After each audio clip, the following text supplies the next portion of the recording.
Good afternoon. Welcome to our latest Aquinas webinar in a series of webinars we're hosting for Aquinas friends, family, and alumni.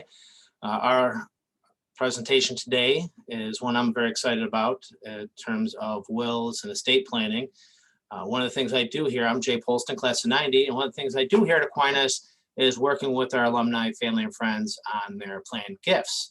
And it always amazed me how many people say, oh, I've got a will, or I've got a plan, but it's either outdated or it needs to be changed or things like that. And a lot of people seem confused or not really sure what to do for either the first steps or the changing steps that they may have to do that. So we kind of thought this would be a good opportunity for individuals to come on. And two things. One is I hope people say, well, I'm very young, I don't need a will. I think they'll probably address that today, but also as we did a webinar before in terms of long-term healthcare, are there family members that you're taking care of and responsible for? So it's one of those things that not just for you, but for the good of the family. So what we're going to do is at the end, we'll have a presentation and we're going to have an opportunity for questions and answers, Q&A at the end of the presentation. So you go ahead and put those in the chat box or the Q&A, and after the presentation, we'll address those. So I know people are still logging on, but we're going to go ahead and get started. Our presenters today are Christian Valentino, class of 1991, and Alan Pecora, class of 1985 here from Aquinas. And they bring in some great expertise and some fantastic experience in this field. Some of that I can speak to because I've worked with both of them on a number of things to do with this topic. So at this point, I'm going to ask Christian and Alan to join us. And like I said, at the end of this presentation, we will have an opportunity for Q&A. So if you have them as they come up, if you don't want to forget, go ahead and put them in the queue in the box there, question and chat, and we'll address those. Alan and Christian, thank you so much for joining us today. And we're excited to hear what you have to say. Thanks, Jay, for having us. Hi, Al. Hi, Chris.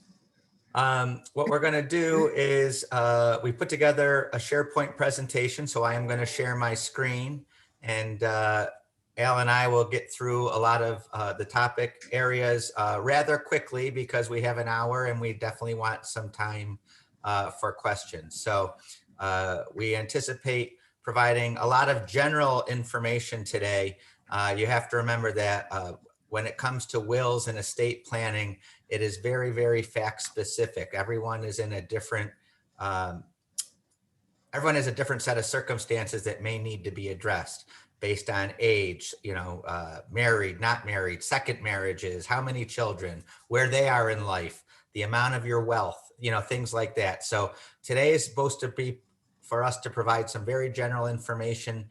And then obviously, if anyone has follow-ups, you can contact us through Aquinas or we'll provide our information as well. So I'm going to share my screen unless you have something else to add, Al. No, Jay. No, Chris. Okay, I'll share the screen and we'll start the presentation. Okay, great. Okay, so welcome to the Aquinas Alumni Webinar Series. As Jason said, this series or this presentation today is about wills and estate planning, and we gave it the 101 moniker because, like I said, we're going to keep it very general, and we're trying to provide information that we think every person should know when thinking about your wills and your estate planning. And estate planning can mean a lot of different things, and we'll get into that. Okay, as Jay said, I'm Christian Valentino. I am one of the owners of the law offices of Polano and Farrow, and I am in the class of 1991. And I'm Alan Pecora, and I am from Insro and Company. I'm a partner, and I walked the halls of Aquinas between 1981 and 1985, and proud of it. Very good. Go AQ. You got it.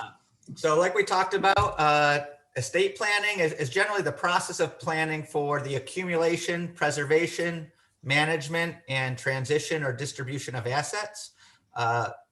The documents that usually comprise of an estate plan are a will and or a trust. We also most lawyers will recommend a power of an attorney as well as a living will and healthcare proxy, and we'll get into those documents later. And then also, frankly, one of the most important issues that people are addressing now when they're doing their estate plan is what's called long-term care planning. People are living to be older than they did many, many years ago now. We have much better healthcare, which allows people to live longer.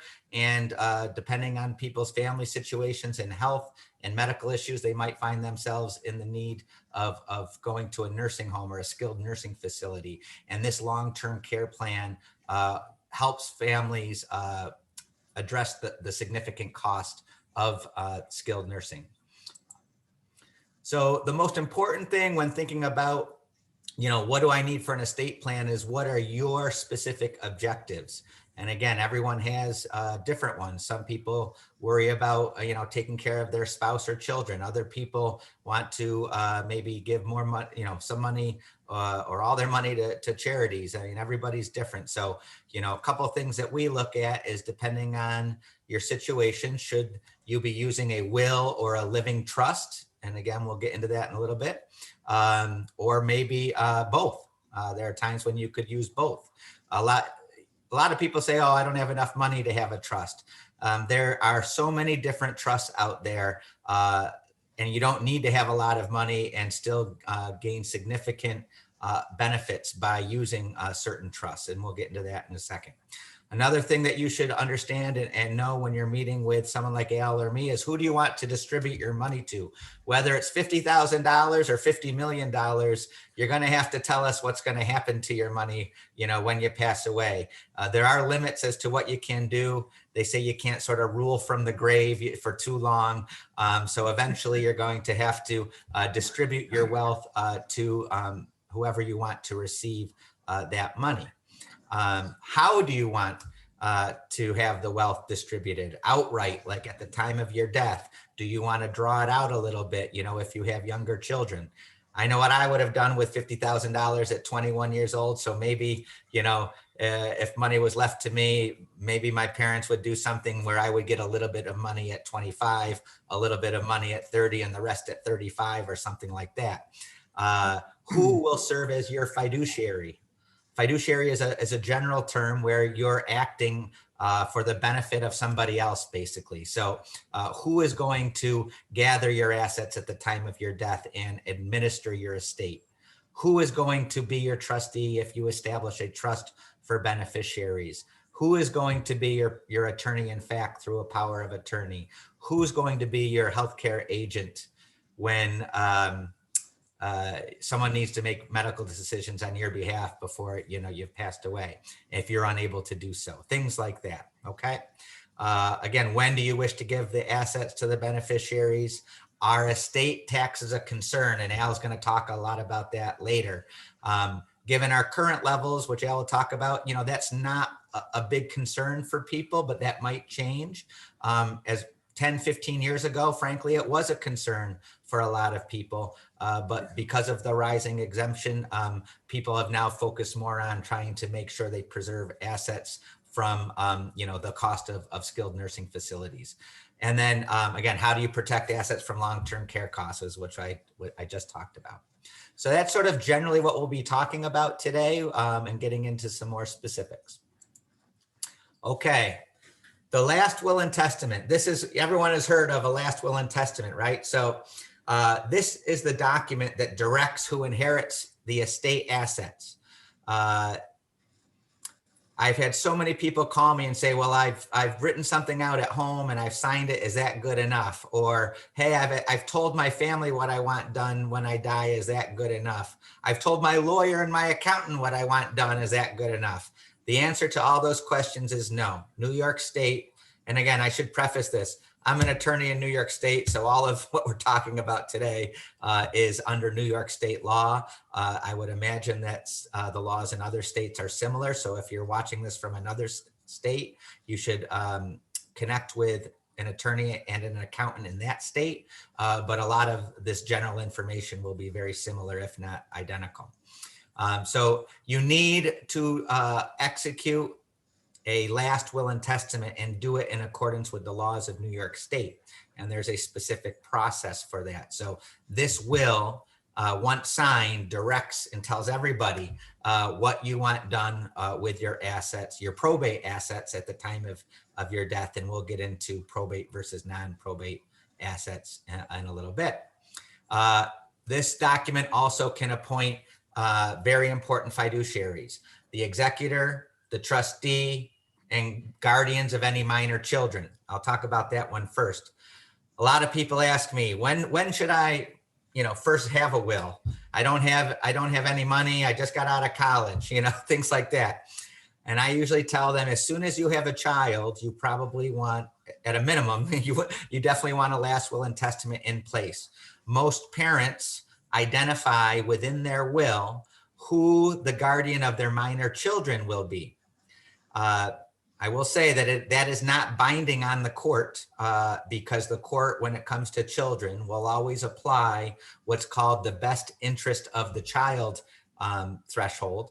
So if I named one of my brothers, for example, and my brother was, very ill or just not in the right frame of mind to be a guardian, even if I named my brother, somebody else could go to court and say, I don't care what's in the will. It's not in the best interest of the child for my brother to act as guardian for whatever reason. But the court gives who you name in your will considerable weight on that issue.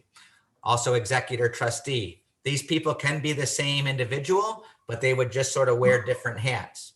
The executor is the person who gathers your assets, gathers your debts, figures out what needs to be paid, what doesn't need to be paid, and then ultimately is the person who distributes those assets to the people that you name in your will.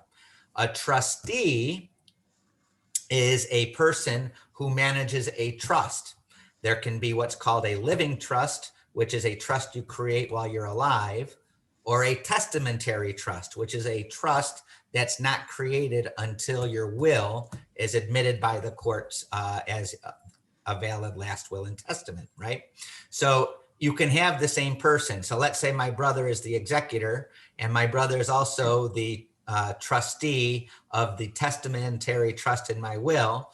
He would go around with his executor hat on. He would then gather everything, pay off whatever needed to be paid, and maybe distribute that assets to the trustee, which would be himself. Okay, so he would then accept those assets as the trustee.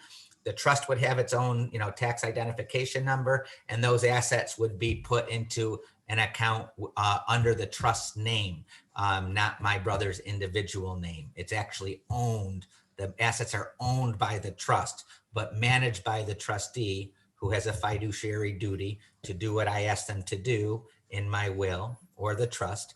And they also have a fiduciary duty to the beneficiaries.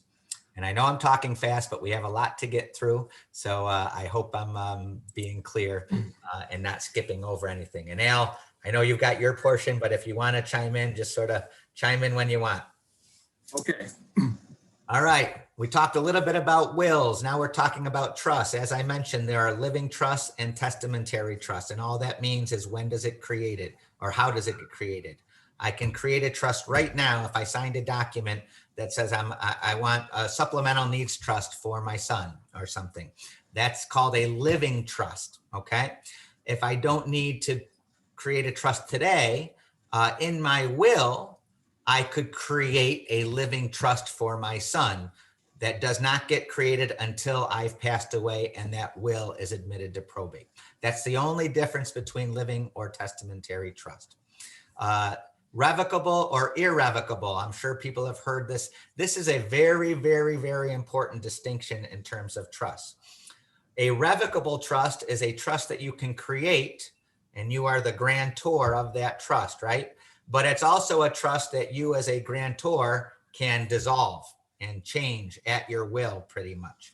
And there are certain benefits to a revocable trust, but there are also some, cons. And I should say that Al will also agree with me.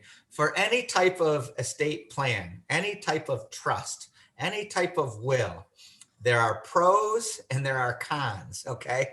And so that's why lawyers take the time and accountants take the time to really try to understand what your situation is, give you guidance and recommendation, and then figure out what your goals are to be able to provide that guidance and recommendation. So there are certain instances where a revocable trust would be beneficial based on what you've told us.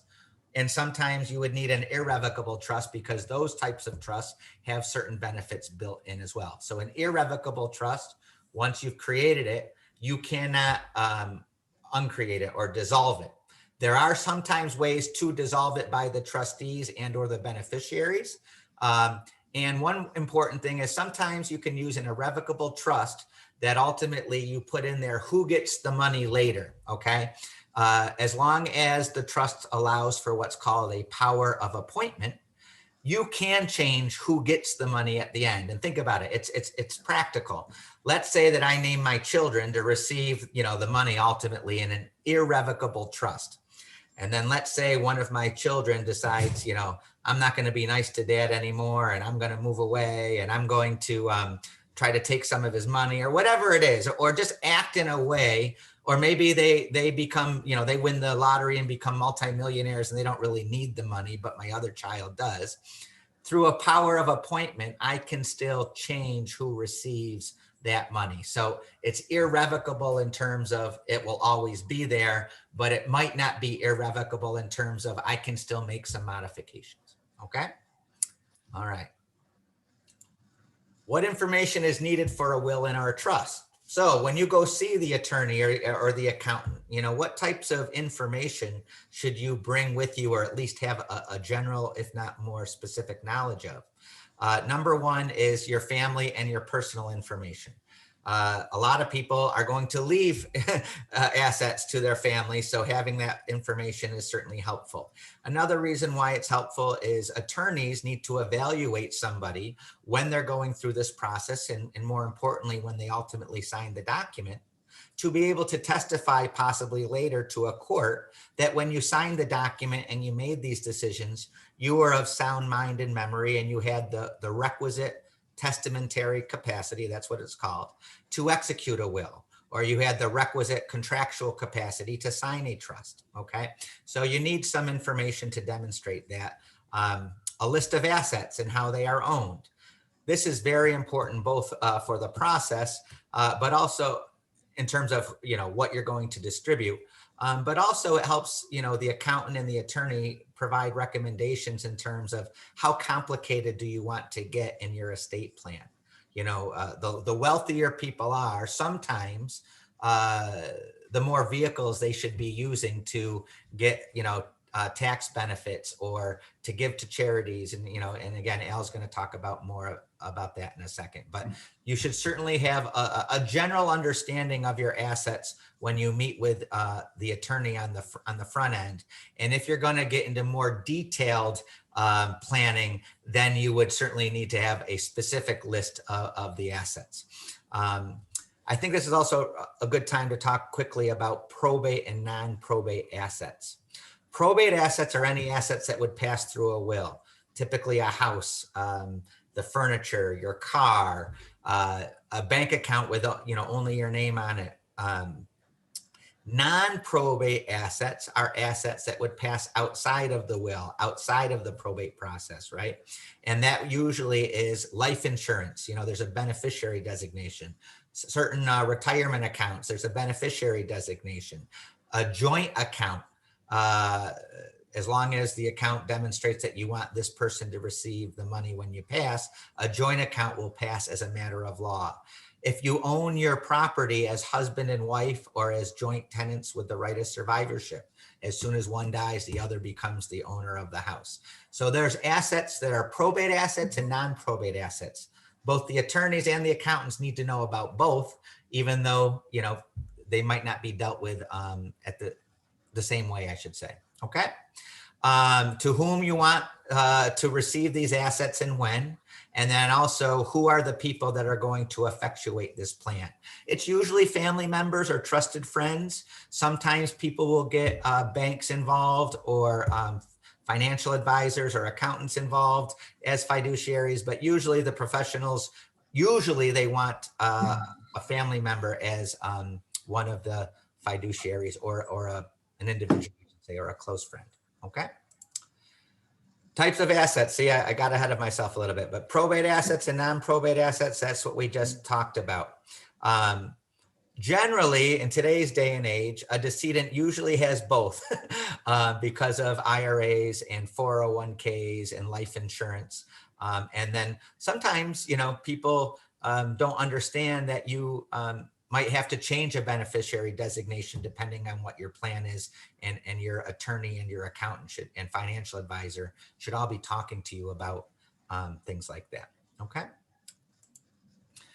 The estate tax exemptions, okay, they have increased year after year after year, and Al's going to talk in a little bit about, you know, what might happen with the new presidential administration. You know, people like Al, they're constantly reading articles and reviewing, you know, the proposed legislation, et cetera, to have an understanding of what might happen.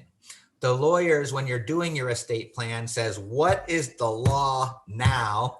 And if you're going to die tomorrow, what's going to happen to your assets? And if the law changes, then you know, meet up again with your lawyer.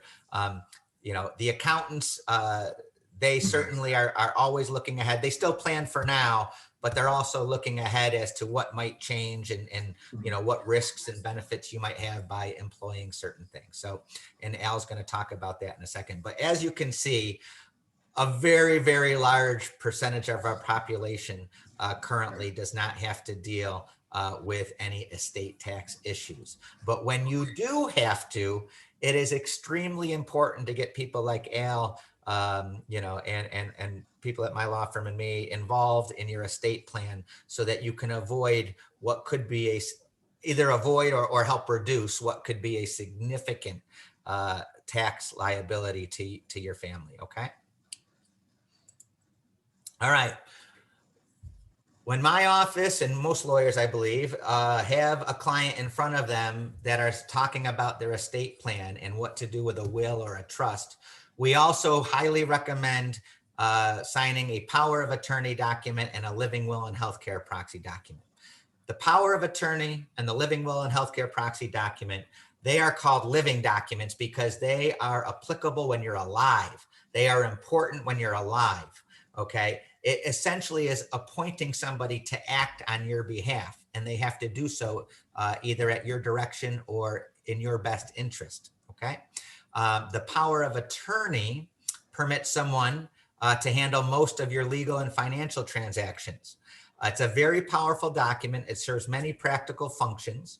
One of the most important functions it provides right now, so long as it's filled out correctly, is it might allow a family member, once you've lost your cognitive abilities, to do that crisis planning in Medicaid situations. The cost of a skilled nursing facility, the good ones in Monroe County, are anywhere from $12,000 to $15,000 each and every month. Okay. Wow. That's a lot of money. A lot of people have worked their entire lives to save, and now all of a sudden they didn't do any requisite planning. They don't have a proper power of attorney in place. They get into a nursing home, and you just see all of your life savings at $12,000 to $15,000 a month being paid to the nursing home. And believe me, the nursing homes are doing a lot of work. They're providing 24/7 care. It's very expensive. Medications, there's all of these things going on in the nursing home. But there are ways to speed up the process by which you, who has been contributing to the Medicaid program your entire lives, can get Medicaid to kick in and to start paying a portion of the cost for the skilled nursing. So a properly drafted and executed power of attorney will allow your attorney, in fact, to participate in crisis planning. And we don't have enough time really to get into the specifics of that, but it's a way to save, at least currently, roughly half of your assets and pass those along to your children and qualify for Medicaid sooner than you would if you did not do the crisis planning or if you did not do the advanced planning. The advanced planning is what you want to do 5 years in advance of going to a nursing home. But to go back into the power of attorney, it's a very important document. It also most times prevents the need for a court to appoint a guardian of your of your property. Okay, if you're an adult and you lose your capacity, if you do not have a power of attorney in place, someone has to go to court to be appointed as your guardian of your property. I would say the average cost for a non-litigated guardianship proceeding, and many of them get litigated, unfortunately, but you're looking at $4,000 to $7,000 just to get a guardian in place, maybe a little less, $3,500 to $7,000. That's a lot of money when you could just do a power of attorney, right? Same with the living will and healthcare proxy, right? That's a document, that's a living document that helps you avoid having to get a guardian appointed by the court to make your personal decisions. Where are you going to live? Who's going to make your medical decisions if you've lost your cognitive ability to do so? The living will and healthcare proxy deals with, or basically declares to the world that you do not want to be kept alive by artificial hydration and nutrition tubes. Maybe you do. Most people say they don't. But if you declare to the world that you don't want to be kept alive, so long as the doctors say that you're in a permanent vegetative state with no hope for recovery. Okay. If that's the case, I don't want to be kept alive. And that's what that document does. And it also appoints somebody to make the medical decisions on your behalf if you're unable to do so. Okay. So that's pretty much a general overview of the power of attorney and the living will and healthcare proxy, power of attorney, financial information and decisions, living will and healthcare proxy. You've got your medical decisions. Okay. Quickly, when do you people review their estate plan? Well, if you've never done one, you don't have anything to review, so you got to get on that right away. Once you've done an estate plan, what I tell people is any major life-changing event where you sit there for a second and you say, wow, right? Marriage, divorce, retirement, births, deaths, maybe a change in your wealth or your financial objectives, a change in your family dynamics, significant illness in your family, tax law changes. And if you don't have any of those, I say pull out your documents every 4 or 5 years and quickly take a look. So I'm going to turn it over to Al right now. Basically, he's going to talk about a couple of topics, one of them being this long-term care planning. Just a little bit of intro. Like I said, it can be very expensive. The forms of payment is personal funds, long-term care insurance, which is hard to get and qualify for now, but there are policies out there that can help you pay for assisted living and then skilled nursing. And then either you've planned for Medicaid, which gets you onto Medicaid quicker, or you have to essentially spend most of your money before you qualify for Medicaid. That advanced planning, like I talked about, you want to have a 5-year look back, and you often use what's called a Medicaid trust. I'm sorry. You have to apply 5 years in, plan 5 years in advance before you apply for Medicaid. That's typically done with a Medicaid trust. And then we talked about that crisis planning, which is often called a gift and note plan. And again, if you're interested in things like that, you'll have to follow up because it's way too detailed to go into right now. So I'm going to turn it over to Al. Thank you, Chris. Now we get to the boring part of the presentation, which is taxes. So I'd like to go over the tax implications of a vehicle that Chris mentioned briefly. It's called a Medicaid trust. So Chris, if you could just go over the legal piece of it, and then I'll get into the tax piece of it. Sure. So a Medicaid trust is an irrevocable living trust that you create. And essentially it's taking assets from one bucket, meaning your own personal assets, and putting them in another bucket, which is the trust, okay? And what people typically think about putting into that Medicaid trust is your house, possibly, and maybe like a life insurance policy that has a cash-in value. The reason to do that from a legal perspective is by putting it in that trust, it is actually owned by the trust, not by you. And the rules provide that as so long as they've been in that trust for 5 years before you apply for Medicaid, those become protected. Okay, so you say, tell the nursing home, here, I have this trust, this stuff's over here, here's what I have to pay. And then once I get to a certain level of assets, Medicaid kicks in. So that's the legal part of it. Right. And so when you look at these trusts, I'm going to focus on certain taxes And the first tax I'm going to talk about is estate tax. So the estate tax is a tax on the value of your assets that you own at death, and you want to transfer them at time of death. And right now, the highest rate is 40%.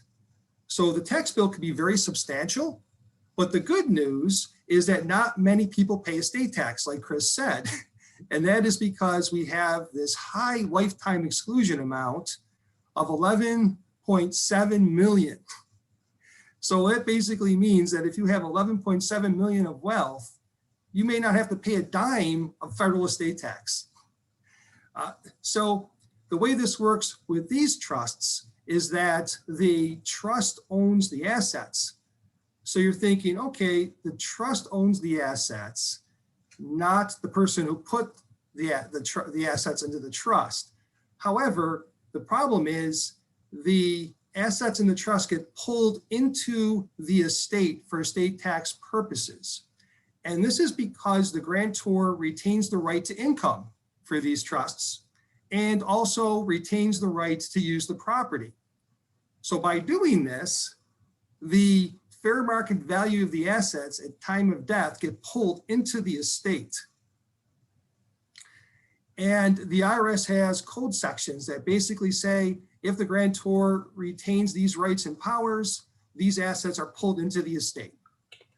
But again, it's not a big deal. Most people don't pay estate tax anyways because of the high exemption amount. It may become a big deal if, I just hope it's if, not a when, the lifetime exclusion amount gets reduced. So the next tax I'd like to talk about is the gift tax. So when you place these assets into the trust, the question is, do we have a gift tax event? And a gift tax is a tax on the value of assets that you give away to a non-charitable person during your lifetime. So you give money to your kids, your grandchildren, your friends. So the question is, do we have a gift tax situation when we put assets into this type of trust? And the answer to that question is no. And the reason is because we do not have a completed gift for gift tax purposes. And again, it's because of the language that's included in the trust instrument. The person has the ability to use and enjoy the property, even though the property is in the trust. The grantor of the trust retains the right to live in the home. And also, there are powers in the trust instrument generally that allow the grantor to appoint the property to other people. And you have to be very careful with this. As long as the grantor does not appoint the property to herself, her creditors, her estate, or her estate's creditors, you're not going to have a problem from a Medicaid protection standpoint. So you have to be careful, but because of that flexibility, you don't have a completed gift, so there's no gift tax implications when you place the assets into the trust. You don't have to file a gift tax return. So that's favorable. So you don't have a gift tax at the time you put the assets into the trust. So the next tax I'd like to talk about is the income tax. And so when you place the assets into the trust, there's no income tax at that point. However, there's a tax on the income generated once the trust assets are transferred into the trust. So the question is, well, who pays the tax on the income generated by trust assets? So generally the trust pays the tax on income generated on trust assets. However, this is not the case for these types of trusts. And we structure it in such a way where the trust is considered a grantor trust for income tax purposes. That means that the trust legally exists, but it does not exist from a tax standpoint. All the items of trust income, deduction, and credit are reported on the individual grantor's personal returns. And again, it's because we included language in the trust instrument that allows the grantor to retain the right to income and also allows the grantor to have beneficial use of the property. So this is generally a good thing because you have to take a look at what the tax would have been in the trust. And generally, trusts pay a boatload of tax compared to individuals on the same level of income. And the reason is because you reach the higher rates at lower income amounts as compared to individuals. So for example, the highest ordinary income tax rate for a trust is 37%. You hit that at $13,200 of income. As compared to an individual, you hit the 37% bracket at $450,000 of income. So you can see the difference in the tax brackets. Also, another potential income tax benefit is that if the grantor decides to sell the home before the grantor passes away, it actually has to be the trust. The trustee makes a decision whether to sell the home before the grantor passes away. What happens is you could apply the capital gain exclusion of $250,000, but you have to meet certain requirements. And so the grantor has to live in the property 2 of the past 5 years. The grantor has to own the property 2 of the last 5 years. The good news is that since this is a grantor trust, he's considered the owner for tax purposes. So this could be huge, actually, a huge tax savings. And if the trust did exist for tax purposes and the trust did sell the property and the trust had to recognize the gain, it would not be able to use this capital gain exclusion. This applies to individuals. So this could be a huge income tax savings for people by having this language in this type of trust. Another benefit from an income tax standpoint is that since the trust assets are included in the estate, the trust beneficiaries receive an income tax step up in basis if the property is sold after the death of the grantor. So for example, grantor purchases a home for $200,000, transfers that home into a Medicaid income only trust. The trust holds onto the property, the grantor passes away. At that time of death, the property is worth $400,000. Then the beneficiaries sell the house after death. So the way you compute the capital gain would be start off with the sales proceeds of $400,000, and now you subtract cost basis. You get to subtract the $400,000 in my example, because that was a fair market value at date of death. If you didn't have this benefit, you would have to apply the $200,000. That was the original cost basis plus improvements throughout the years. And you'll see you'll have a gain, a more significant gain. So that's how this could be beneficial. So then we get to property tax. I know everybody knows what property taxes are, especially in New York State. It's a tax on the value of the real property. Basically, when I talk to clients, they're concerned. They ask me if they're going to lose their senior property tax exemptions. And I smile and I say, no, no, no. And the reason is because they retain that beneficial use of the property. So guess what? They get to keep their property tax exemptions. So as you can see, this trust, along with other legal planning documents, serve as tax planning instruments. So it's really important to discuss your tax saving goals with your advisors and also to talk to your attorneys to make sure you have the appropriate language in the legal document in order to achieve your tax saving goals. Al, one comment, I get a lot of questions from clients saying, well, I don't want to give up ownership or control. I don't want to give up control. I mean, you have to somewhat give up control in a way because so you can get the benefit of the Medicaid trust. But Right. Most people are naming their, children that they trust who are actually getting a significant benefit from this type of trust. Number one. So number two, and the children have to make decisions that are in the best interest and at the direction of the parent largely.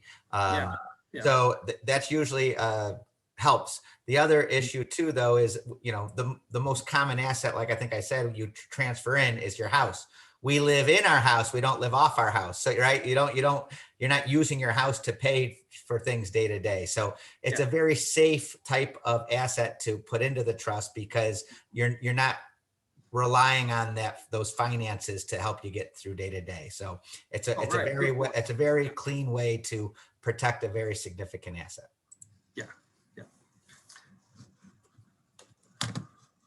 So I had a slide in here. When is a more sophisticated estate plan necessary?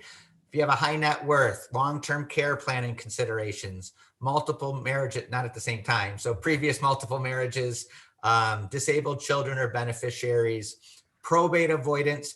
People are afraid of probate. You know, they hear certain things. In New York State, frankly, it's not that bad.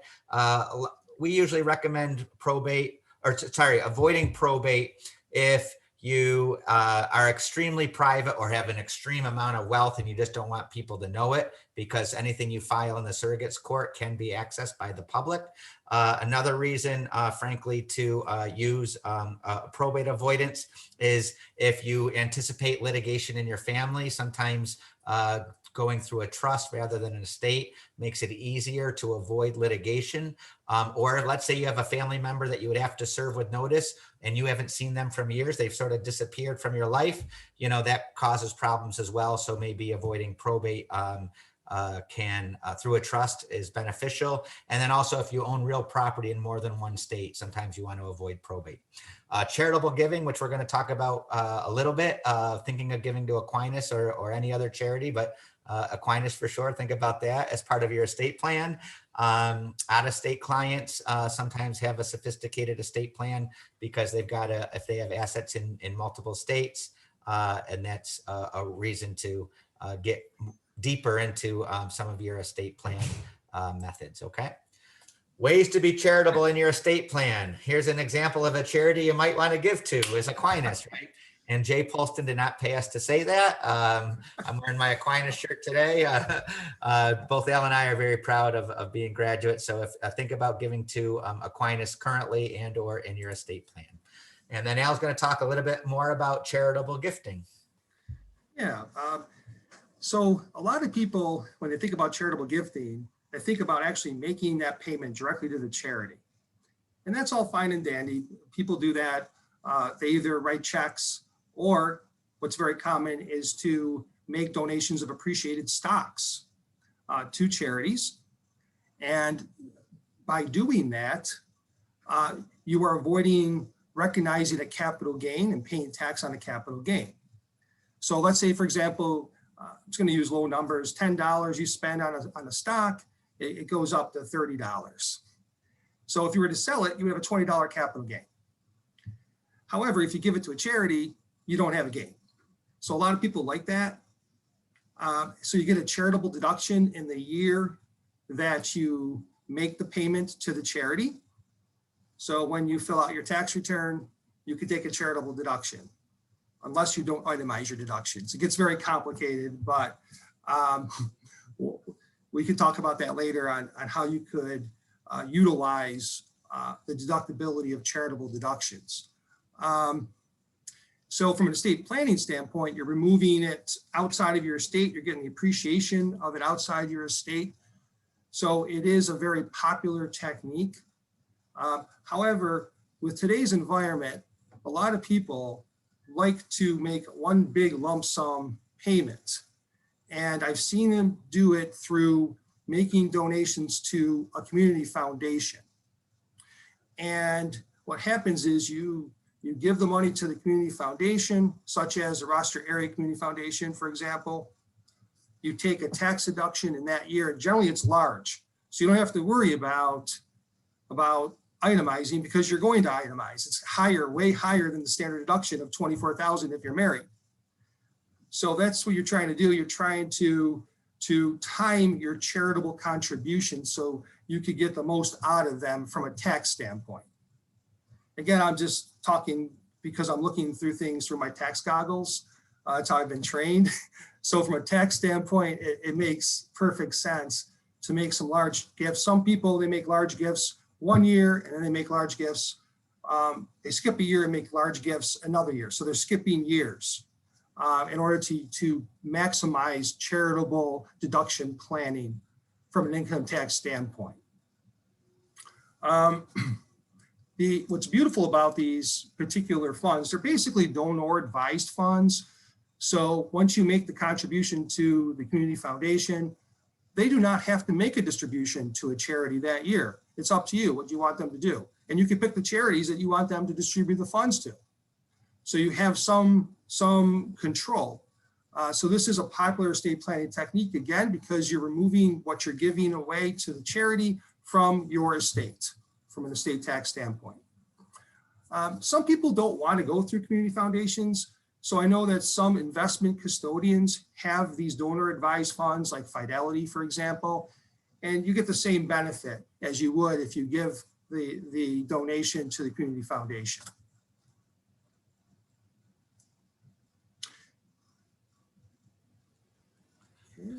Sorry, Al, I skipped ahead to your charitable rollovers. And we do have a question that has come in on the Medicaid trust, and I will answer that question as soon as we're done with the charitable gifting portion. Okay. So another method is to use your RMD and give it to charity. So basically, in an IRA situation, you are taxed when you receive a distribution. So when you reach the age of 72, you are forced to take a required minimum distribution and of course pay the tax. But the IRS has given us this option where instead of you taking the RMD and put it in your own pocket, you could actually give it to a charity directly, and then you pay it directly from the IRA. Now, this is for people who do not need the RMD basically to live. They have other sources of income, but this is a very popular technique for some of my clients. And another method that's out there. So if you have an IRA, when you take the money out, it gets taxed. So what people do, instead of naming their children as the beneficiary of the retirement plan, they name a charity. Because now, when the charity gets it, there's no tax. So they give their children instead other assets. So the child doesn't have to pay the tax on the retirement benefits. So that's a very popular technique as well.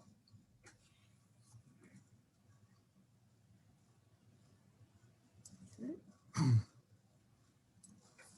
So another technique that is used are these split interest trusts.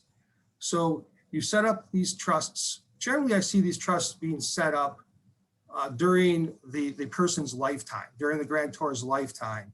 They put a pile of assets into a trust, and the trust has a non-charitable beneficiary, and the trust has a charitable beneficiary. And when you make the contribution into the trust, you're able to take an income tax deduction at that time. However, if you name a charity as a beneficiary and it doesn't happen, you could do it in your will. Basically what I'm trying to say here is that you could name, you could set up a trust pursuant to your will. So it doesn't take effect until you pass away. And then you set up this trust, and then the charity will get it after a certain period of time. So if you do it that way, you don't get an income tax deduction because you didn't make it during your lifetime. It happened at death, but you get an estate tax charitable deduction.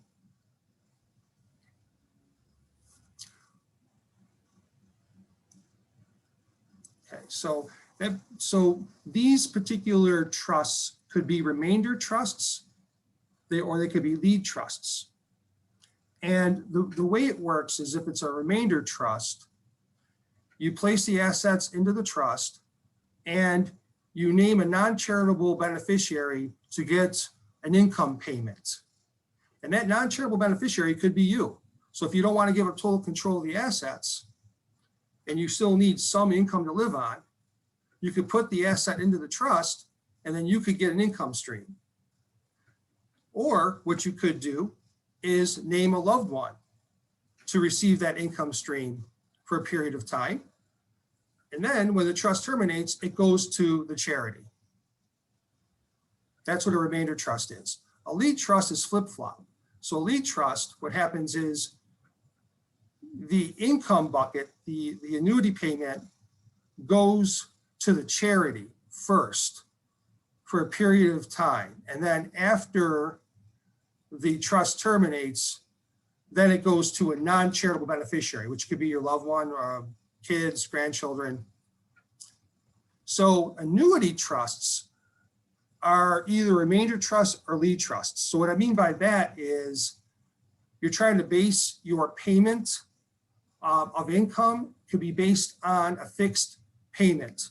So what you do is you look at the fair market value of the assets at the time that the trust is funded, and you generally the payout's 5% and it stays the same. So it doesn't change. Whereas with a uni trust, the payment changes on an annual basis. It changes based upon the fair market value of the property at the beginning of the year. So that payout's going to change. So you have what is called a charitable remainder annuity trust or a charitable remainder uni trust, crats and cruts. And then you could have a charitable lead annuity trust, a CLAT, a charitable lead uni trust, a CLUT. So that's what you basically see if you're setting these up.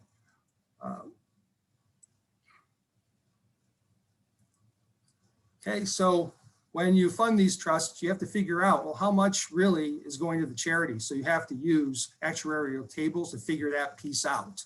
So you have to kind of carve out the value of the annuity payment or the uni trust payment, carve that out, and then you come up with a value you can deduct on your gift tax or on your tax return. It could be a little tedious because you have to file what is called a split interest trust return. It's IRS form 5227. And what happens is every year you may have income and you have to issue a Schedule K1 to the person who's receiving the annuity payment. But it's good because you're removing appreciation from those assets that you place in the trust from your estate.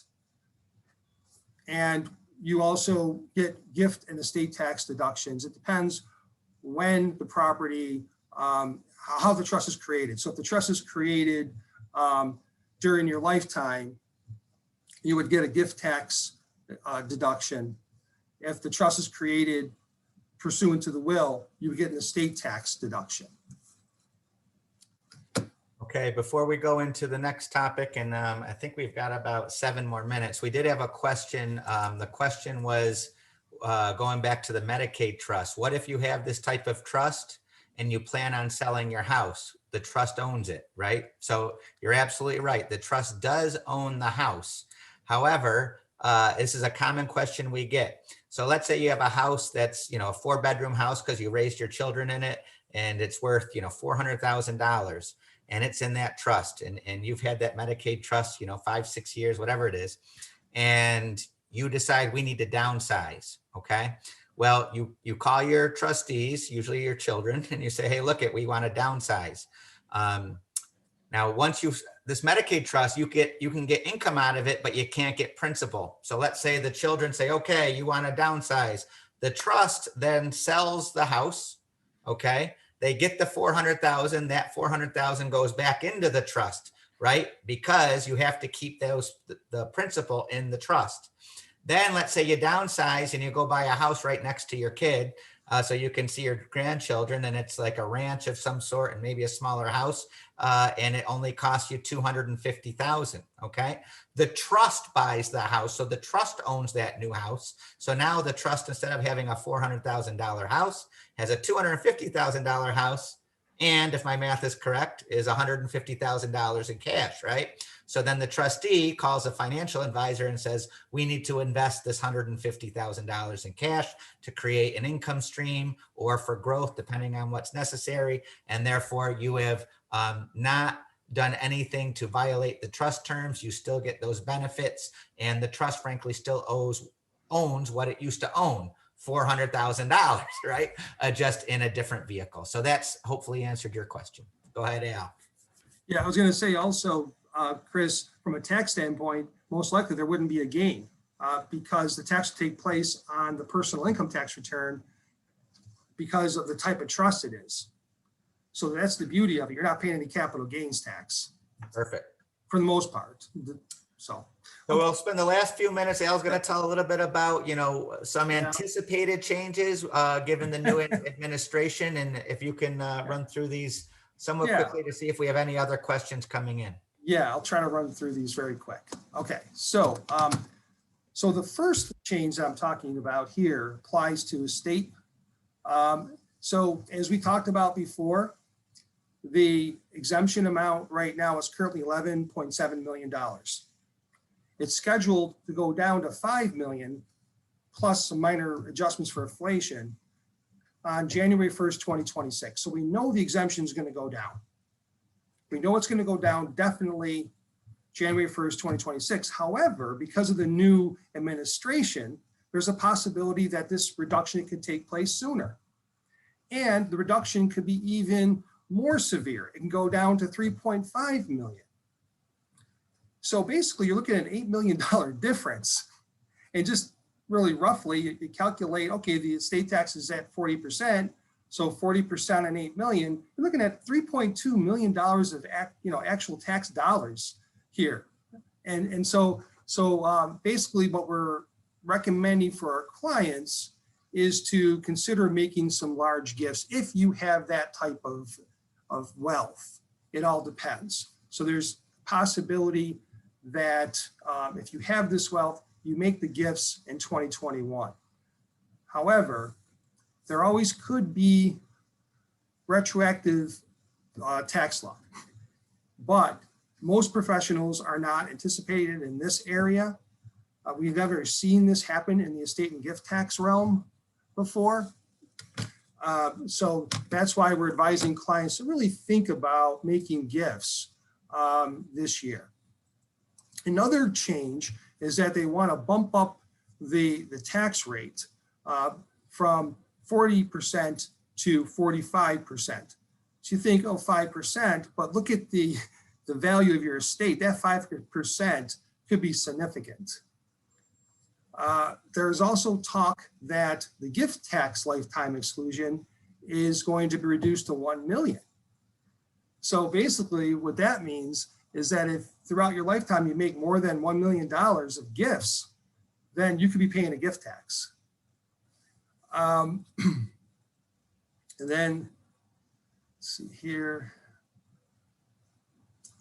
I'm going to jump actually to income taxes. So I think this is important here. Remember we talked about the stepped up basis on inherited assets. There's talk that they're going to get rid of that. So in my example, you wouldn't get that $400,000 step up. Another one that seems pretty drastic is the possibility of a capital gains tax when you make a gift. So you're gifting appreciated stock. And what happens is the donor now has to pay a capital gains tax on that appreciation. And the problem is that generally when you have a capital gains tax, you have a sale, you have proceeds, and you could use those proceeds to pay the tax. Well, in this case, you're not going to have proceeds. So you have to have sources of cash somewhere else to pay the tax. So I'm hoping that doesn't happen. There's also a proposed capital gains tax on appreciation of assets transferred at death. It's the same problem we'll be facing, is that now when the assets are transferred at death and we have appreciated assets, there's a tax on that appreciation. And we don't have cash generated from that asset because it wasn't sold.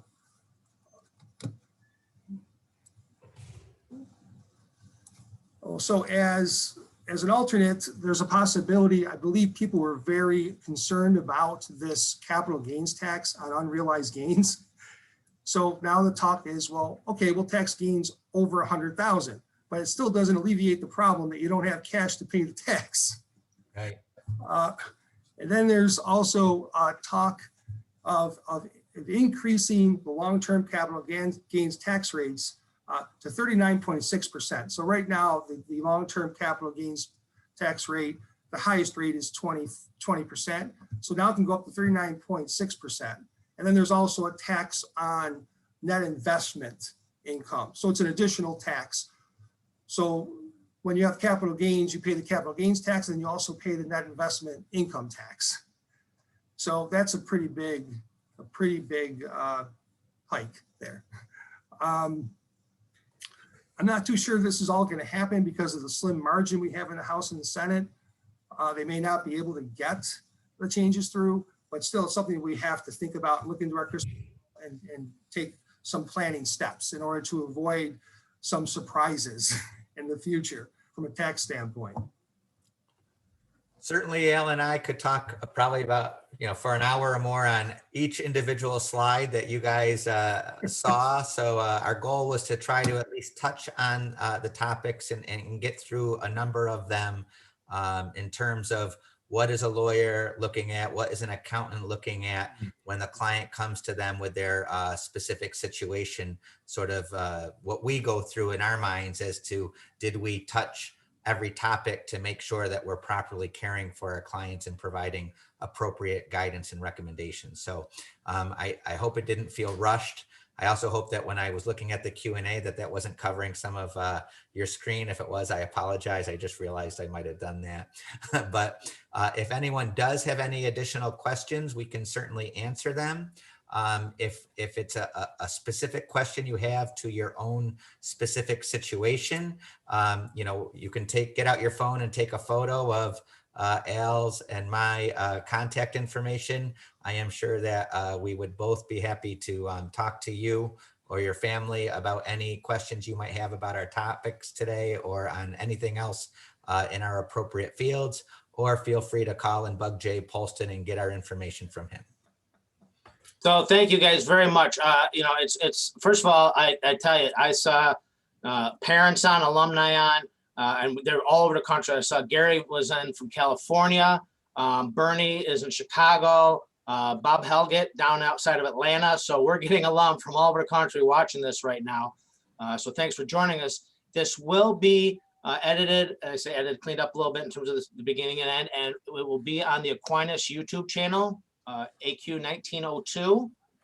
So if you have friends, family that missed this or you think would like to watch it, direct them to the Aquinas YouTube channel, AQ 1902, and we'll have this open for replay in the very near future. But yeah, this is great stuff. And I know for a lot of people, this is a 30,000 foot view. I've been through this for personally and professionally, both with Christian and Alan. And I tell you, it probably brought you more questions in your head than answers, but that's a good thing because now you have some insight and you have tools. And I liken it to somebody going to learn how to do something as a young person. I want young people to learn how to do a little carpentry, a little electricity, a little mechanical, not so you're going to do it forever, but when you talk to your electrician, when you talk to your plumber, when you kind of have an idea of what you're talking about. So hopefully this will stimulate questions when you go see your CPA, when you go see your attorney, that this has helped you. Any closing, I think we might have a question. Yeah, there's one question. If we've never done any planning to date, where do we start? Are you taking new clients? So the answer is, if you haven't done any planning to date, not a problem at all. What you want to do is contact an attorney in your state. We're taking new clients. I'm sure Al is as well. But contact an attorney in your state, explain to them your current situation, and just ask to schedule an initial conference. And the lawyer and or accountant will take you through what you need to bring and what questions you need to answer, then can give you recommendations. I find it helpful to say, hey, most people in your situation typically do something like this, okay? But you can do whatever it is you want and we can talk through it. but some people at least like to know what other people are doing because there's a reason other people are doing. Yeah, and I will plug both these guys. Actually, Christian's firm helped my parents with some of their estate stuff in terms of, we talked about the 5-year look back. We actually put their house into trust as opposed to putting it in my name, and they gave me good advice as to why, because that fit my need. Alan actually had an alum come to me and say, hey, I need help, and I'm working with some specific stuff, and Alan's been great. And again, I can personally speak to both these gentlemen's expertise. But I know both of them would be glad to help if it's a fit. Thank you, Jay. Any closing thoughts, Thank you. gentlemen? Go AQ. Yeah, go Irish. A quick plug, Mission Bouts this Friday, alumni edition. Make sure you check it out. Gentlemen, thank you very much, everyone. Thank you for coming, and Aquinas evermore. Thank you, guys. Thank you, Thank you. ladies. Yep, take care. Bye-bye. Bye.